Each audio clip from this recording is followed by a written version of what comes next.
மகரம் ராசிக்காரர்களுக்கு இந்த புரட்டாசி மாதத்தை பொறுத்த வரைக்கும் உங்கள் ராசிக்கு அதிபதியான சனி உங்கள் ராசிக்கு தனஸ்தானம் அப்படின்னு சொல்லக்கூடிய 2ஆம் இடத்துல வக்ரகதியில் ராகுவோடு சேர்ந்திருக்கக்கூடிய காரணத்தினால தொழில் வருமானம் அப்படின்றது கொஞ்சம் ஒரு ஏற்றத்தாழ்வாக தான் இருக்கும், ஒரு அப்ஸ் அண்ட் டவுன்ஸாக.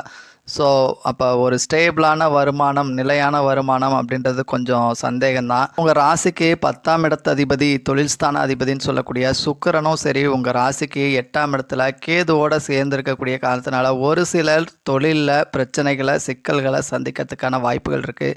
ஸோ தொழில் ரீதியான முக்கிய முடிவுகள் அப்படின்றது இந்த மாதம் கொஞ்சம் தள்ளி போடுங்க, தவிர்த்துருங்க. தொழில் ரீதியான முதலீடுகளாக இருக்கட்டும், யாருக்கும் கொடுக்கல் வாங்கலாக இருக்கட்டும், ஸோ கொஞ்சம் இந்த ஒரு மாதம் புரட்டாசி மாதத்தை பொறுத்த வரைக்கும் கொஞ்சம் தள்ளி வைங்க அப்படின்னே சொல்லுவேன்.